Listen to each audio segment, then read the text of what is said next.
कल फिर समाअत होगी, लेकिन वकला जो हैं वो खबर ये है कि लाहौर से भी चल पड़े हैं, फैसलाबाद से भी चल पड़े हैं, यहाँ के वकला भी तैयार हैं। कल कोई बड़ा एहतजाज होने वाला है सुप्रीम कोर्ट के सामने। आपके लिए, आपके पास क्या खबर है, और क्या ये वकला तहरीक जो है वो शुरू होने वाली है या कल से शुरू होगी? एक तो वो पीटीआई के वकला हैं जो पहुंच रहे हैं।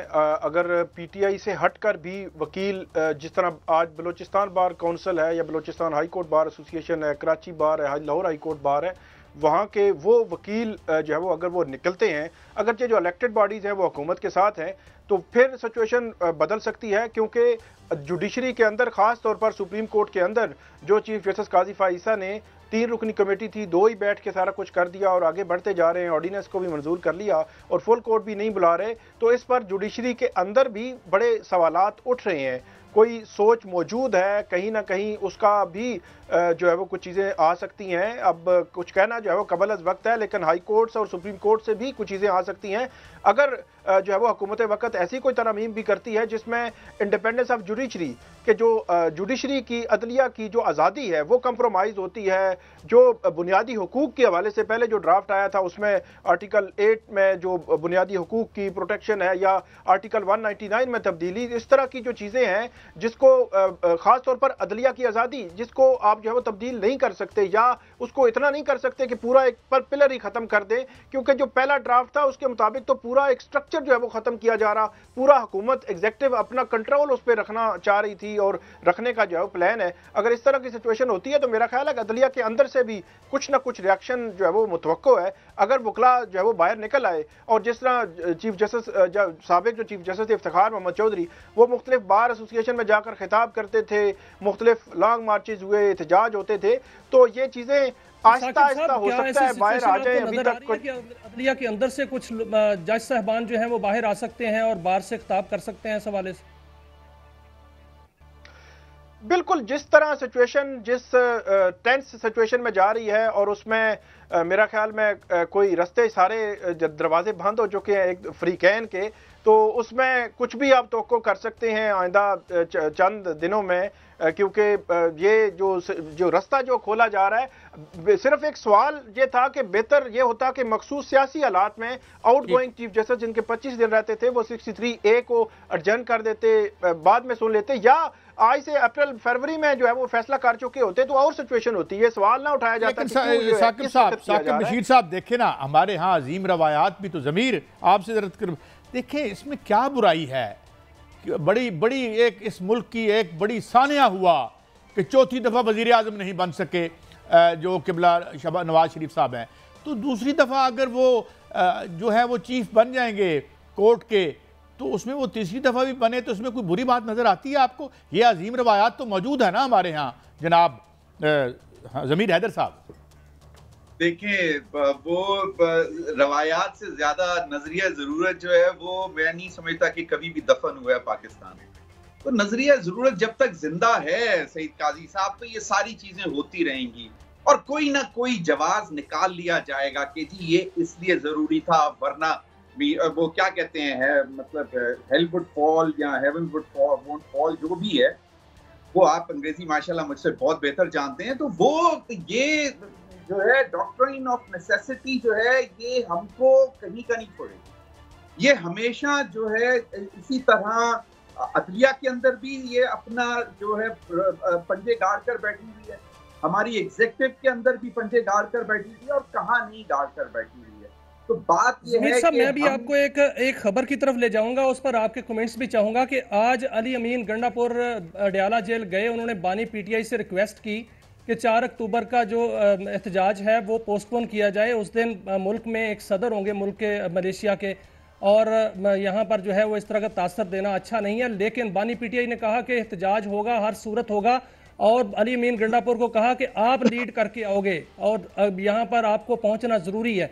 तो क्या अगर इस तरह की जो है वो टेंशन बनती है, तो आप देखते हैं कि टेंशन मज़ीद बढ़ेगी, इससे जो है वो हालात दुरुस्तगी की तरफ नहीं आएंगे, या हो सकता है कि कंप्रोमाइज़ की तरफ जो है वो हुकूमत आ जाए बानी पीटीआई की तरफ?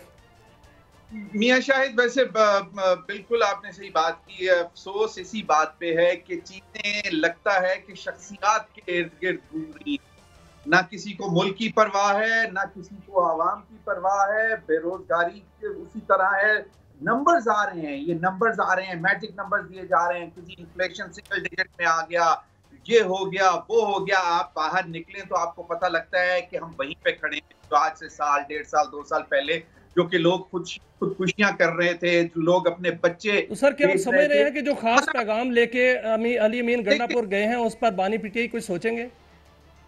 ये देखिए ना, बात ये है कि अगर वो अपनी जात से बाहर सोचेंगे तो फिर वो सोचेंगे ना कि चले ठीक है, इस हफ्ते नहीं तो अगले हफ्ते कर लेते हैं। बात ये है कि यहाँ पे मुझे नहीं समझ आती है कि आप यहाँ तो कोई अवामी एजेंडा लेकर निकल रहे हो ना, कि अवाम की खातिर, कि जनाब ये लोग मर रहे हैं, फलां मर रहे हैं, 1 केजी बस रिहाई चाहिए हमें। बिल्कुल ठीक है, ये उसके लिए अदालतें मौजूद हैं, उसके लिए आप प्रोटेस्ट भी कर सकते हैं। आपको पूरा एक डेमोक्रेटिक हर पार्टी का राइट है कि वो सड़कों पे निकले, एहतजाज करे, पुरअमन एहतजाज करे, अपना मौक़िफ़ सामने लेकर आए। लेकिन बात यह है कि कभी कभी मौके की नज़ाकत को समझ लेना चाहिए और देख लेना चाहिए कि भाई आज, और जिस तरह कहते होते हैं ना कि कभी कभार जंग में कोई पत्थर अपनी जेब में डाल लेना चाहिए, जब मौका मिलेगा तो तब मार लेना चाहिए। लेकिन यहाँ पर लग ये रहा है कि एवरी पासिंग डे जो है वो बानी पीटीआई जो है वो समझते हैं कि ये ज्यादती हो रही है कि वो जेल के अंदर है।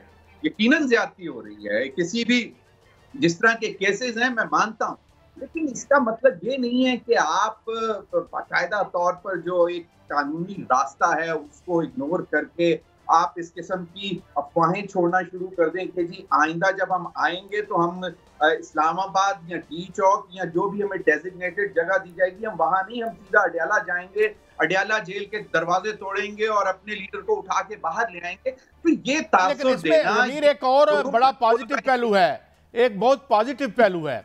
मैं जरा आता हूँ साकिब। हाँ जी, आप बात मुकम्मल कर लें, आप कुछ कहना चाह रहे हैं? जी, मैं इसमें मैं एक चीज ऐड करना चाहता हूँ कि जो 14/4 का जो उनका एहतजाज का प्लान है, वो उसके पीछे बहुत बड़ी रीज़न है कि अगर ये 63A की नज़रसानी मंजूर होती है, आइनी तरमीम मंजूर हो जाती है, तो उसमें पता है आपको क्या है, एक तो जो आइनी अदालत बननी है वो किसी भी पार्टी पर पाबंदी लगा सकती है। तो वहाँ पे हुकूमत अपने जज तो मुराद ये है कि हुकूमत ने खुद जो जज, मैं साकिब यही सवाल आपसे करने लगा था, मैं चाहता हूँ ये आप अपनी बात कंटिन्यू करें, मैं इसमें एक सवाल डाल देता हूँ। देखिए, इसमें एक पॉजिटिव पहलू भी तो आता है ना, एक वो हमारे मियां दाऊद साहब हैं या अपने ये जो हमारे इस वक्त इंफॉर्मेशन मिनिस्टर हैं, माशाल्लाह बड़े लीगल माइंड है तारीख में, तो ये भी क्या हमारी इन अदालतों के जो आइनी अदालत है उसके जज, क्योंकि जब जरदारी साहब लगाएंगे तो जाहिर है जो उनका कैलिबर माशाल्लाह है और जो कैलिबर अपने प्राइम मिनिस्टर का है, तो इस तरह से जो अजीम लीगल माइंड है, क्या they can also enter into this आइनी अदालत, जैसे अता तारड़ साहब हो गए, मियां दाऊद साहब हो गए, या और इस तरह के मेरे भाई जो कि वाकई हम उनके बड़े फ़ैन हैं। तो ये भी एक पॉसिबिलिटी मौजूद है कि वो जिसको मर्जी लगा दें, या कोई पैमाना भी होगा या नहीं होगा? साकिब बशीर साहब, दो चीज़ें हैं। पैमाना जो है वो बड़ा सिंपल और सादा सा है कि एक तो हुकूमत को नहीं छेड़छाड़ करनी और जो उनके मुखालिफिन हैं उनको जहाँ पे फिक्स करना है वो करेंगे। मैं बड़ा क्लियर हूँ इस हवाले से, कोर्ट रिपोर्टिंग अपॉइंटमेंट की बात कर रहा हूँ, जो जजेस लगेंगे मैं जजेस की बात कर रहा हूँ जी सर। जी, मैं जजेस की बात कर रहा हूँ। वो जजेस को पहले यकीनी तौर पर ऑन बोर्ड लिया जाएगा और उसके बाद ही उनकी तैनाती होगी। वो मैं जब बात कर रहा था जिस वजह से जो इमरान खान आप ये नहीं कह रहे कि पहले ड्यूटी चार्ट दे दिया जाएगा? नहीं, वो ड्यूटी चार्ट की मैं नहीं बात कर रहा, ड्यूटी चार्ट होता भी नहीं है, ये तो मतलब एक सेटिंग होती है जो मतलब उसमें लिखाने की जरूरत नहीं होती। लेकिन ये है कि अभी भी कुछ नाम ऐसे हैं जो चल रहे हैं, हमें भी पता है वो किस पार्टी के करीब हैं लोग, और वो जब आएंगे बतौर जज तो क्या आप जो है वो किसी और को सर्व करेंगे? ये नहीं हो सकता। एक जो चीज है कि पार्टी बैन उनके पास है, फिर दूसरी बात वो मिलिट्री कोर्ट्स वाले मामलात की बात हो रही है। तो ये दो चीजें पूरी डायरेक्टली पीटीआई को इफेक्ट करती हैं। और तीसरा ये है कि अगर वो मिलिट्री और इस तरह के नाम जो हैं वो सामने आ रहे हैं। जी बिल्कुल, आपने ठीक पॉइंट आउट किया, यही नाम है, जैसे मकबूल बाकर का नाम आ रहा है। और वो ये जो हमारे सीएम भी थे अपना निगरान, उसकी बात तो नहीं कर रहे, जो सीएम थे निगरान, सीएम सिंध, निगरान। जी जी बिल्कुल बिल्कुल वही है। बड़ा वसी तजर्बा है माशाल्लाह। जी जी जी जी फरमाइए, जारी रखिए। वो जो आईनी तरमीम की जो सख्तियां हैं, आईनी तरमीम बड़ी सिलेक्टिव हो रही हैं। वो जो 54 तरमीम थी और वो जो ड्राफ्ट था इतना बड़ा, वो पढ़ने के लायक था। एक एक उसकी क्लास अगर आप पढ़ें तो आपको समझ आती है। उसमें पीटीआई को, इमरान खान को, इनके जो 9 मई के जो लोग हैं या इमरान खान की मिलिट्री उसमें होना, मतलब मल्टीपल चीजें हैं, उनको फिक्स करना भी जो है वो उसमें मौजूद है। तो उसको ऐसे लग रहा है जो जेल में बैठे हुए हैं कि हम पहले ही फिक्स है और मजीद फिक्स करने की तैयारी की जा रही है। जी जमीर, कुछ कहना चाह रहे हैं आप? एक सवाल सईद काजी साहब मेरे ज़हन में आ रहा है कि ये ड्राफ्ट, अभी साकिब बशीर की बात कर रहे हैं, बड़े बड़े लीगल ईगल्स हुकूमत में, हुकूमत के इत्तेहादियों में, ऑपोजिशन में, मौलाना वो तो कहते हैं कि जी हमारे पास तो एक्चुअली क्लियर कट ड्राफ्ट ही मौजूद नहीं है। अब देखिए, ये एक बड़ी दिलचस्प बात की है साकिब बशीर ने कि साकिब बशीर कह रहे हैं कि 50 से ज़ायद जो हैं वो बड़ी दिलचस्प चीजें हैं जो कि ड्राफ्ट में तैयार हैं, और जो लीगल ईगल्स हैं जिनका आप भी जिक्र कर रहे हैं, माशाल्लाह बड़े बड़े नाम हैं, वो कहते हैं भाई हमने तो देखा नहीं, अभी हम वर्क कर रहे हैं। फिर जो मौलाना फजल रहमान साहब के पास ड्राफ्ट पहुंचाया जाता है वो चंद एक तरामीम होती हैं और वो कहते हैं कि ये भी आपने पब्लिक नहीं करनी, डिस्कशन इसको आपने पब्लिकली डिस्कस नहीं करना है। आप लेकिन जमीर साहब, मौलाना फजल रहमान ने 8 शर्तें आयद कर दी हैं। अगर वो 8 शर्तें मान ली जाती हैं तो फिर तो ड्राफ्ट बिल्कुल नीट एंड क्लीन हो जाता है, सिर्फ आईनी अदालत रह जाती है, वो भी आप कहेंगे परकटी। मौलाना ने रहमान साहब जो है ना, माशाल्लाह माशाल्लाह एक बड़े जीरक सियासतदान हैं और वो अपने कार्ड्स बहुत स्मार्टली खेलते हैं। और जिस तरह मैंने पहले कहा कि उन्होंने अच्छा खासा, देखिए इस वक्त सबसे ज्यादा जो है वो क्या कहते हैं दूल्हा बने हुए हैं जनाब, वो इस वक्त उनके पीछे हर कोई। जमीर, मैं आपको एक बात बता दूं, मैं एक बात आपको बताना चाहता हूं, बड़े अरसे से हो रही, आपने बचपन में कहानियां सुनी थी, कोई किसी को हाथ लगाता था वो उसे क्या कहते थे, वो सोने का बन जाता था।